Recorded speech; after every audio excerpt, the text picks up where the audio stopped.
আমি জানি না আমার সাথে কজন এগ্রি করবে, কিন্তু আমার মনে হয় ওয়ার্ল্ডের সবচেয়ে টক্সিক ফ্যান্স হচ্ছে বাংলাদেশের। পার্সোনাল অ্যাটাক করা, গালিগালাজ করা, আজেবাজে মিম শেয়ার করা, আই থিঙ্ক বাংলাদেশ নম্বর 1। আমি একটা ভিডিও বানিয়েছি why hate Argentina so much, and ওই ভিডিওতে যদিও অনেক পজিটিভ কমেন্টস আসছে, I am really grateful and happy to see that অনেক সেন্সিবল ফ্যান্সও আছে বাংলাদেশের, বাট আ ভাস্ট মেজরিটি হচ্ছে ডাইরেক্ট পার্সোনাল অ্যাটাক করা। একটা টিমের জন্য, একটা খেলার জন্য আপনি অনলাইনে এসে যাকে ইচ্ছা গালিগালাজ করবেন, যা ইচ্ছা বলবেন। ভিডিওর মেইন টপিক আর কোর মেসেজ ছিল দ্যাট আমাদের মধ্যে টক্সিসিটি, ট্রোলিং কালচারটা অনেক বেশি বেড়ে গেছে, এটা আমাদের মিনিমাইজ করা উচিত। কিন্তু মানুষ ওখানে খোঁচায় নেগেটিভটা বের করার চেষ্টা করতেছে, পজিটিভটা দেখার জায়গায় জাস্ট কিভাবে ইনসাল্ট করবে, গালিগালাজ করবে। কিছু মানুষের প্রোফাইল দেখে মনে হচ্ছে খুবই ভালো পরিবার থেকে এডুকেটেড মানুষ, তারা এসে গালিগালাজ করতেছে, নেগেটিভ কমেন্ট করতেছে, পার্সোনাল অ্যাটাক করতেছে। একটা খেলার জন্য, একটা টিমের জন্য এই লেভেলে পৌঁছানো, এটা আমি কোনোভাবে জাস্টিফাই করতে পারি না। আই থিঙ্ক একটা বড় ইস্যু হচ্ছে আমি আর্জেন্টিনা জার্সি পরে আসি, সো আমি যতই পজিটিভিটি শেয়ার করার চেষ্টা করি ওটা ওরা মানবে না, বিকজ মনে করবে আমি এন্টায়ারলি বায়াসড। বাট আমি ভিডিওতে এটা বলছি দ্যাট দুই পক্ষেই ইকুয়ালি টক্সিক, কেউ কারোর চেয়ে কম না। পয়েন্ট হচ্ছে আমাদের মধ্যে এই টক্সিসিটিটা, এটা খুবই বেসলেস, খুবই আননেসেসারি। আমরা নিজেদের মধ্যে ফাইট করতেছি, নিজেদেরকে গালিগালাজ করতেছি, কমেন্টে একজন একজনের সাথে এমনভাবে কথা বলতেছে মনে হচ্ছে একজন ইন্ডিয়ান, একজন পাকিস্তানি। ফুটবল নিয়ে আমাদের মধ্যে যে ডিভিশনটা ক্রিয়েট হয়েছে, আমি চাচ্ছি এটা মিনিমাইজ করার জন্য। হোক আমি আর্জেন্টিনা সাপোর্ট করি বা যাকেই করি, বাট আমার কোর মেসেজ, কোর ইন্টেনশন হচ্ছে দ্যাট আমাদের মধ্যে এই গালিগালা, যে মিম কালচার, এগুলো কমাইতে হবে। সবার কাছে একটা রিকোয়েস্ট, আপনারা একটু কোয়েশ্চেন করেন যারা স্পোর্টস কন্টেন্ট ক্রিয়েটার আছে বাংলাদেশে, এখন অনেকেই আছে ওয়েল স্টাবলিশড, তাদের মধ্যে কখনোই দেখবেন না এই টপিক নিয়ে কথা বলতে। অ্যান্ড এটা কিন্তু খুবই সিরিয়াস, খুবই ডায়ার একটা টপিক, এটা নিয়ে কথা বলা খুবই দরকার। প্রত্যেক ওয়ার্ল্ড কাপে এটা অনেক বেশি বেড়ে যায়, এছাড়াও কিন্তু ক্লাব লেভেলেও সবসময় চলতে থাকে, কিন্তু কাউকে দেখবেন না দ্যাট এটাকে মিনিমাইজ করার জন্য কিছু কথা বলতে। কিন্তু যেটা আমি নোটিস করি, ওরা ওদের সাপোর্টার্স, ওদের ফলোয়ার্সদেরকে আপসেট করতে চায় না। যত বেশি কনফ্লিক্টিং পোস্ট কমেন্ট করতে পারবে তত বেশি রিচ। মেসি যখন প্রথম পেনাল্টিটা মিস করছে, তখন একজন খুবই আননেসেসারি একটা পোস্ট করছে, খুব খুশি হয়ে পোস্টটা করছে। ইজিপ্টের গেমের পরে আরেকজন একদম ব্যালেন্টলি বলে দিছে দ্যাট রিগ ছিল, আর্জেন্টিনা সাপোর্ট পাচ্ছে। তারপর আরেকজন দেখলাম ম্যাচ শেষ হওয়ার সাথে সাথেই একটা স্টেটমেন্ট দিয়ে দিছে that without even looking at the replays, কেন হয়েছে, কোনটা রাইট ছিল, কোনটা রং ছিল। And as a sports content creator you should have a common ground. অনেকগুলো পেজ আছে, তাদের কাজই হচ্ছে এসব ট্রোলস মিম বানানো, বসে বসে এডিট করা, সময় স্পেন্ড করে এডিট করতেছে, এআই দিয়ে টাকা খরচ করে এসব এডিট বানাচ্ছে। কেন করতেছে? বিকজ আমি এগুলো শেয়ার করব, ওদের রিচ বাড়বে, ওরা $2-4 পাবে, ওদের ইন্টেনশন এটাই। ওরা কি আপনার আসলেই মনে হয় দ্যাট ওরা ভালো কিছু করার জন্য এটা করতেছে বা কোনো জাস্টিস আনার জন্য করতেছে? মেজরিটি কন্টেন্ট ক্রিয়েটার এসব পেজ, এদের জাস্ট কাজ হচ্ছে এরা রিচ বাড়াবে, এরা ভিউজ বাড়াবে। এখন অনেকেই বলতে পারবে আমি ভিউজের জন্য এসব করতেছি। আমার কোনো কন্টেন্ট আপনি পাবেন না দ্যাট আমি কনফ্লিক্টিং কিছু বানাচ্ছি। আমার কোনো ইচ্ছা নেই এই পেজকে ভিউজ, ফলোয়ার্স বাড়ানোর জন্য। আমি প্রথমে একটা ভিডিও বানিয়েছি, বলছি দ্যাট এই পেজটা টোটালি শখের উপর বানানো, একটা এক্সপেরিমেন্টাল পেজ। আমার প্রায়োরিটি এই পেজ না, I make other content. So এটা আমি জাস্ট শখের উপর বানিয়েছি, বিকজ ওয়ার্ল্ড কাপ 4 বছর একবার আসতেছে। গেম টাইমে যখন পোস্ট কিছু শেয়ার করে সবার সাথে ইন্টারাকশন করা, খেলার ব্যাপারে কিছু কথাবার্তা বলা, এটা একটা মজা লাগে, অ্যান্ড সেই জন্যই করতেছি। অনেকে কানেক্টেড হচ্ছে, অনেকে অ্যাপ্রিসিয়েট করতেছে, বাট এই পেজের ফিউচার কি সেটা আমি এখনো নিজেও জানি না।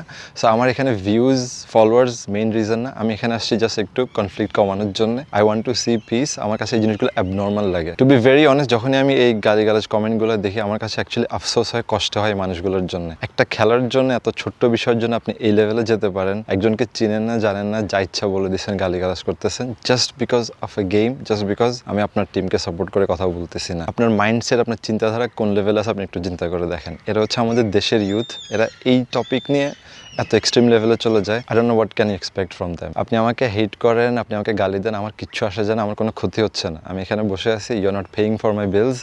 আমি আপনার খাই না, আমি আপনার পড়ি না, সো আমার কিছু আসে যায় না। না আমার এই পেজ দিয়ে টাকা ইনকাম করতে হবে, না ফলোয়ার্স বাড়াইতে হবে। আমার এই পেজ অপারেট করে এসব ভিডিওস বানায় কোনো গেইন নেই। ওয়ান্স অ্যাগেন আমি জাস্ট চাচ্ছি দ্যাট এই ট্রোলিং কালচারটা একটু কমাই। বাট আমি যেটা রিয়েলাইজ করছি দ্যাট যারা সেন্সিবল, যারা এসব জিনিস শেয়ার করে না, তারা কিন্তু আসলে অলরেডি এক্সিস্ট করে, অ্যান্ড ওরা কখনো ওই পর্যায়ে যাবে না দ্যাট এই আননেসেসারি গালিগালাজ করবে, পোস্ট শেয়ার করবে। আর যারা অলরেডি এসব কাজ কারবার করতেছে, এসব কমেন্টস করতেছে, তাদেরকে আপনি যতই বুঝান, যতই লজিক দেন, যতই সুন্দরভাবে কথা বলেন, ওরা কখনোই চেঞ্জ হবে না। একটা ভালো মেসেজ দেন, একটা ভালো ভিডিওস বানান, ওখানে ওরা নেগেটিভিটি খুঁজবে, খুঁজে খুঁজে ওখানে একটু খোঁচা মেরে কথা বলার চেষ্টা করবে, একটু ইভোক করার চেষ্টা করবে। আমরা কন্টেন্ট ক্রিয়েটার হিসেবে কিন্তু অনেক বেশি অবজার্ভ করতে হয়, অনেক গালিগালাজ, অনেক নেগেটিভ কমেন্টস, এগুলো আসতেই থাকে, এগুলো মেনে নিতে হয়। আপনাকে যদি 50 জন মানুষ আননেসেসারি পার্সোনাল অ্যাটাক করতেছে, গালিগালাজ করতেছে, at some point you will lose it. And কালকে রাত্রে আমার সেটাও হয়েছিল, অ্যান্ড দেন আমি কয়েকজনকে কয়েকটা নেগেটিভ কমেন্ট করেও দিছি। And why not? I think we should have the right to. যেটা বলছিলাম, যেটা আপনি তাদেরকে যত লজিকে দেখেন, যত রুলস দেখান, প্রত্যেকটা ইনসিডেন্টে বিষয়টা যদি আপনি এক্সাম্পলে দেন, অনেক ভিডিও আছে, ওগুলোকে যদি আপনি বুঝাই দেন, ওরা অনেক সময় বুঝলেও বুঝতে চাবে না। এই কথাটা বলা খুবই ইম্পর্টেন্ট। আমি আর্জেন্টিনাকে ডিফেন্ড করে আমার কোনো বেনিফিট নেই।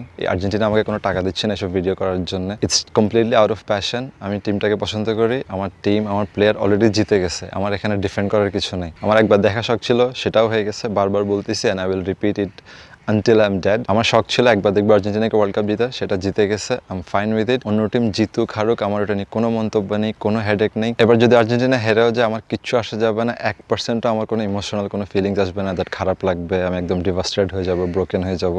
Nothing like this. Life will move on. In fact লাইফে অ্যাকচুয়ালি অনেক ইম্পর্টেন্ট জিনিস বাকি আছে যেগুলো করতে পারতেছি না এইসব খেলার কারণে। এইসব ভিডিওস করতেছি, খেলা দেখতেছি রাত জেগে, which is I think complete West of time, but it's an entertainment. 4 বছর একবার আসে, কিন্তু ইন মাই হার্ট আমি স্টিল বলবো that I don't think it's adding any value to my life. তারপর এটাই বলতে চাই দ্যাট আপনি যেই টিমকেই সাপোর্ট করেন, যে প্লেয়ারকেই সাপোর্ট করেন, আপনি কি চিন্তা করেন, আপনি কি ট্রোল করবেন বা আপনি আপনার টিমকে প্লেয়ারকে সাপোর্ট করবেন, ডিফেন্ড করবেন, ওদের পারফরমেন্সে কোনো ইম্প্যাক্ট আসবে না। আপনার টিম জিতবে কি হারবে, আপনার কোনো কন্ট্রিবিউশন নেই এটাতে। আপনি কমপ্লিট প্যাশন দিয়ে আপনার টিমকে সাপোর্ট করেন, রাত জেগে না ঘুমায়, বৃষ্টিতে ভিজে তাদের খেলা দেখেন, কোনো সমস্যা নেই, এনজয় করেন। প্যাশন থাকাটা খারাপ কিছু নয়, কিন্তু অন্য টিমকে কেউ সাপোর্ট করলে, কোনো একটা মন্তব্য করলে তাদেরকে ইনসাল্ট করবেন, তাদেরকে পার্সোনাল অ্যাটাক করবেন, এটা কোনোভাবে মেনে নেওয়া যায় না। এটা কোনো সভ্যতার ভিতরে পড়ে না, এটা কোনো লজিকের ভিতরে পড়ে না। এই পুরো ওয়ার্ল্ড কাপে ফ্রান্স হোক, ইংল্যান্ড হোক, ব্রাজিল, পর্তুগাল, সব গেমে কিছু না কিছু কোয়েশ্চেনেবল ডিসিশন ছিল। You want see me posting about it. আমার কোনো ইন্টেনশনে নিয়ে ওগুলো নিয়ে কথা বলার, পোস্ট শেয়ার করার, ওগুলো দিয়ে মিম ট্রোল বানাবো, ইনসাল্ট করবো।